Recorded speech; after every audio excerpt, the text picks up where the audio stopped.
Bonjour à tous, nous sommes de retour dans votre émission Ma vie d'entrepreneur, une émission qui met la lumière sur des parcours d'entrepreneurs au Savoyard.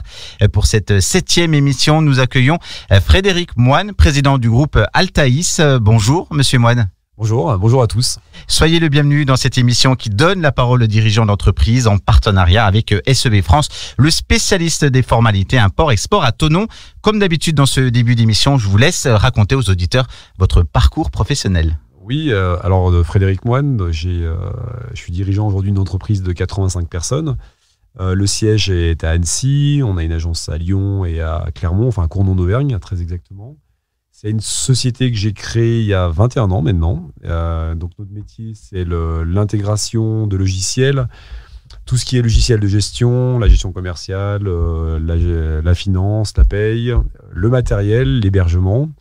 Donc ça fait 21 ans que ça dure, donc c'est quelque chose de... Moi je suis très attaché à l'engagement dans le temps et à la pérennité et à faire vivre les choses, donc c'est quelque chose qui me tient à cœur et c'est un développement qu'on a fait progressivement par croissance externe et par croissance organique.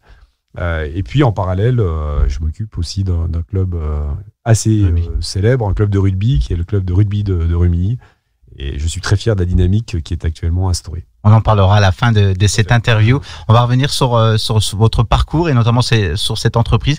Comment tout a démarré? Comment ça s'est passé? Voilà, tout a démarré, je crois que c'était Alors, j'étais salarié d'une société qui s'appelle Cégide, qui est bien connue, puisque Jean-Michel Aulas en était le dirigeant à l'époque, le président. Et il est bien connu dans le milieu du foot également, l'OL.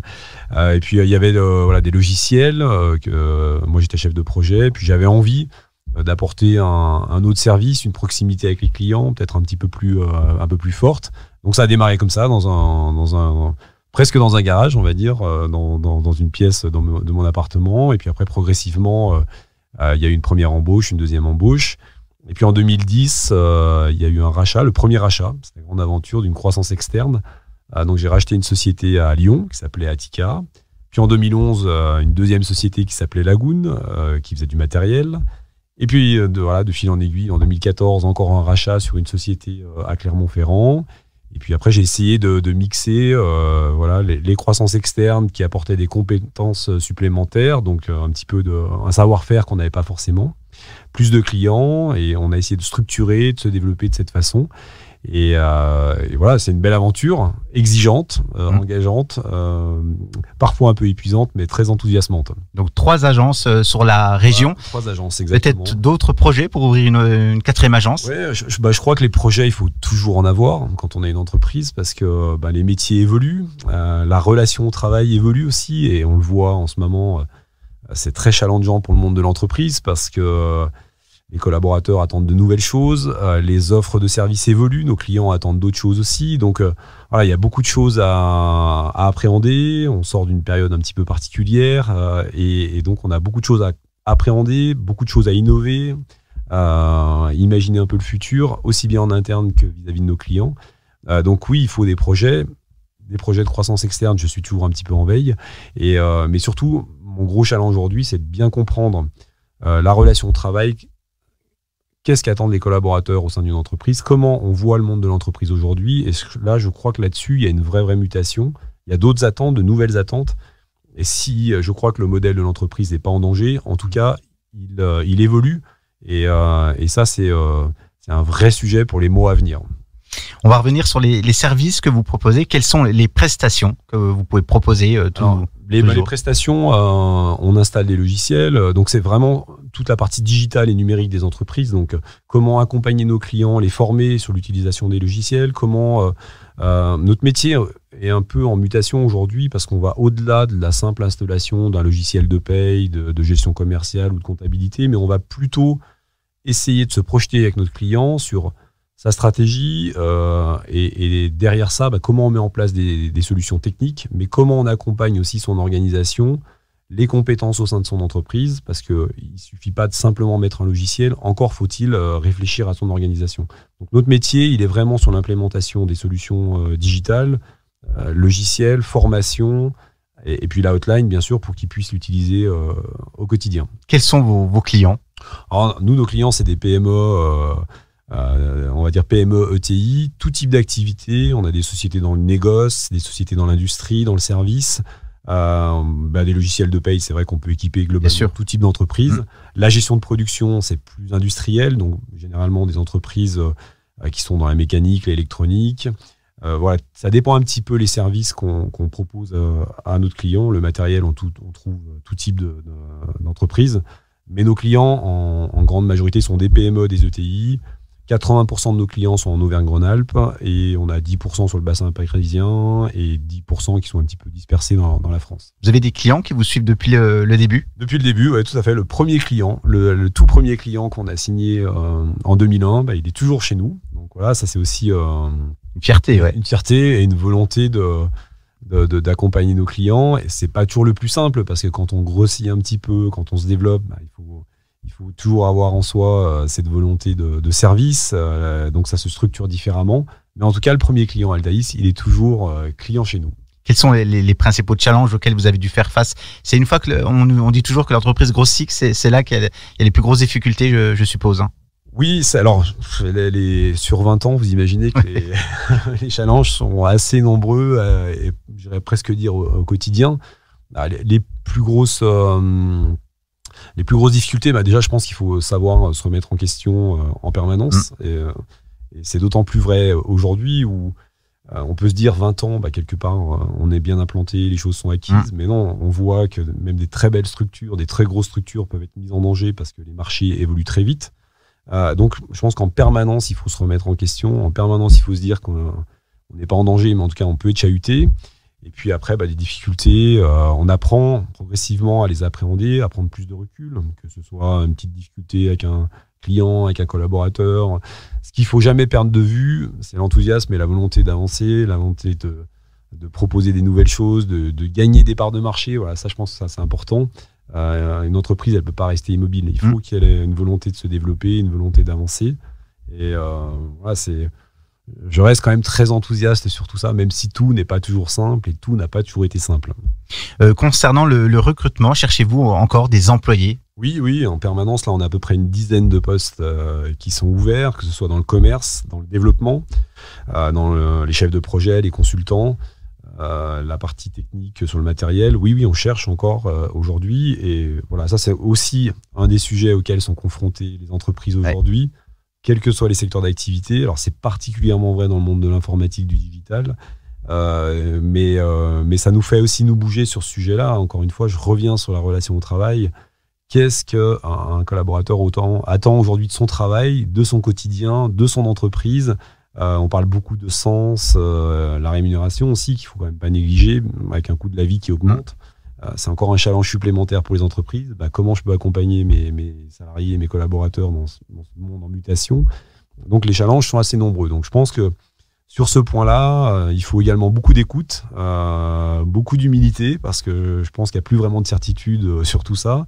Et les choses ne sont pas figées, elles sont à écrire. Donc, voilà, c'est ce qui est intéressant, c'est que je pense que la relation entre le dirigeant et le collaborateur, tout reste à écrire, tout reste en mouvance permanente. Parce que ce qui est vrai aujourd'hui n'est plus forcément vrai demain.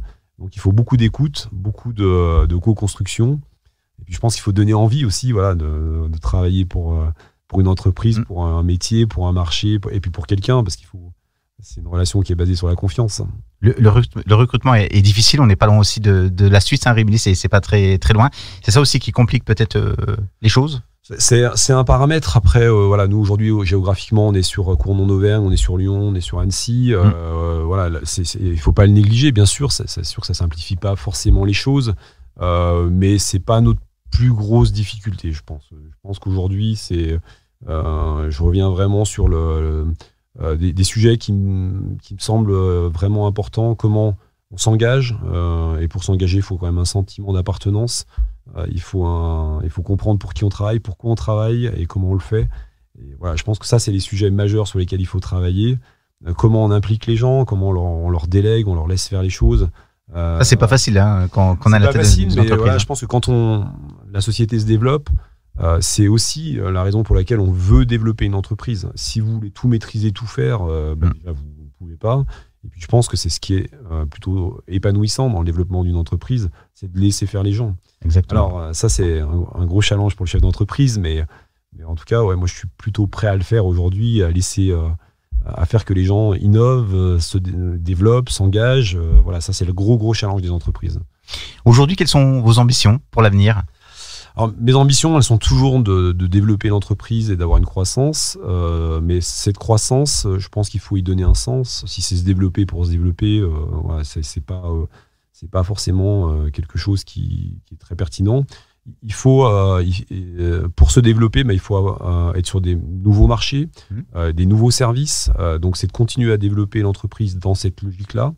Quel service je peux proposer? J'ai mon savoir-faire initial, mon métier initial, l'implémentation de logiciels, le matériel, l'hébergement. Mais comment je peux proposer des nouveaux services aujourd'hui autour de ce savoir-faire initial? Donc, sans doute des nouvelles compétences, sans doute des nouveaux recrutements, voire une croissance externe.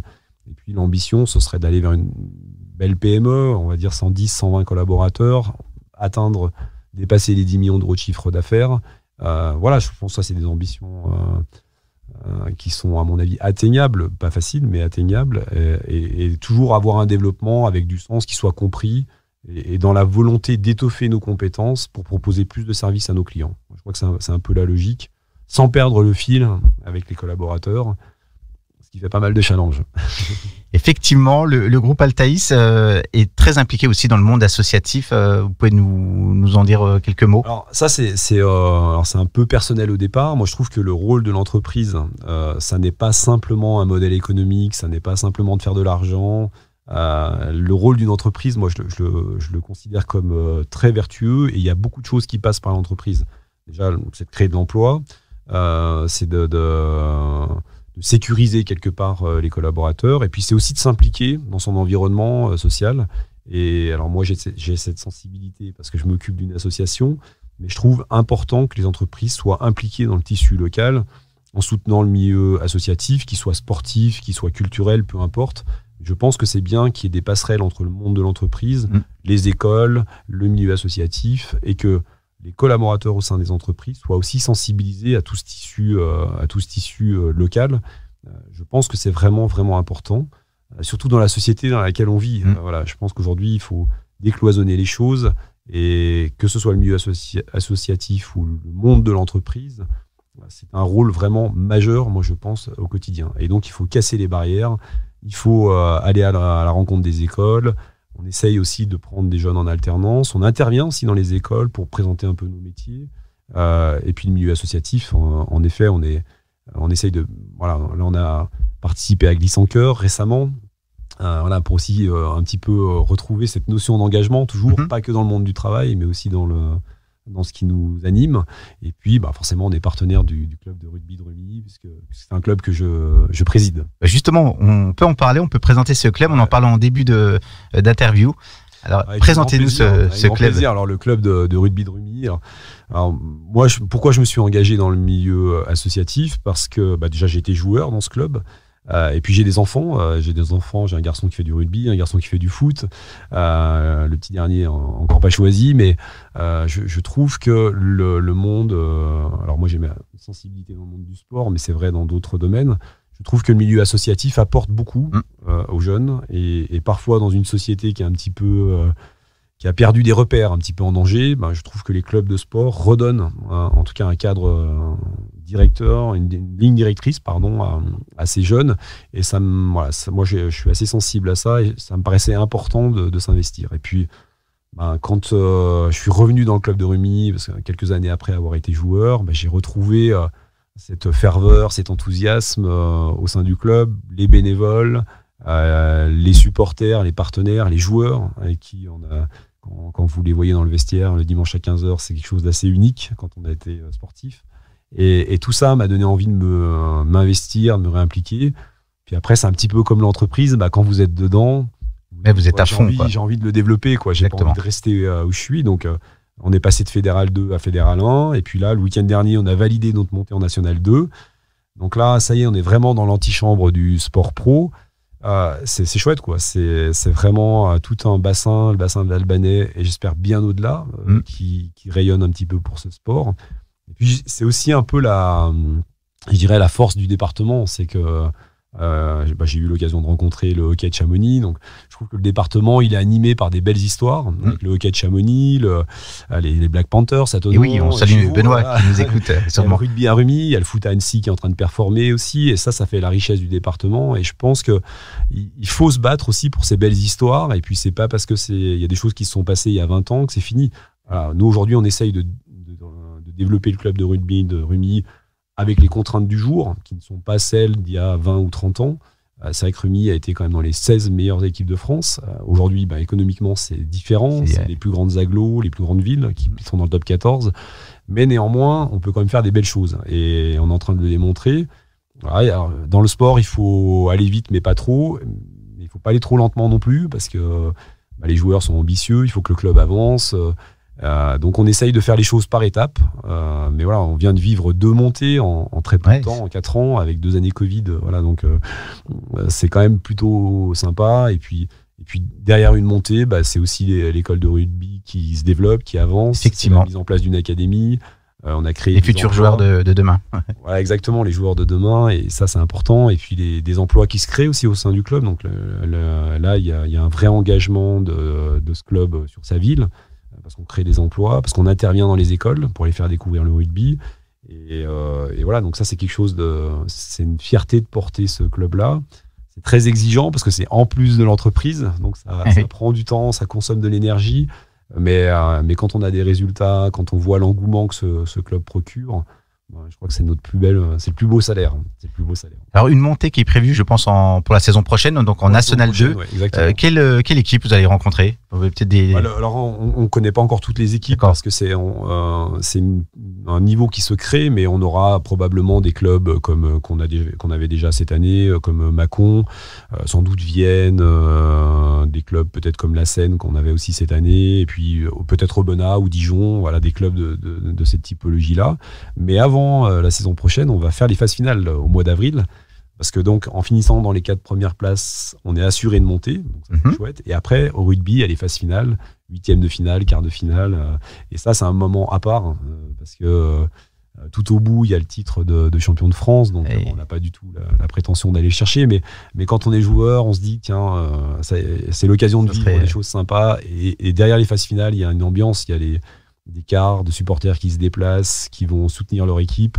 Et quand on est joueur, dirigeants, bénévoles, c'est des moments assez uniques. Donc là, mi-avril, ça commence et ce sera une belle page, en tout cas je l'espère pour le club, et en tout cas c'est quelque chose de très sympa à vivre.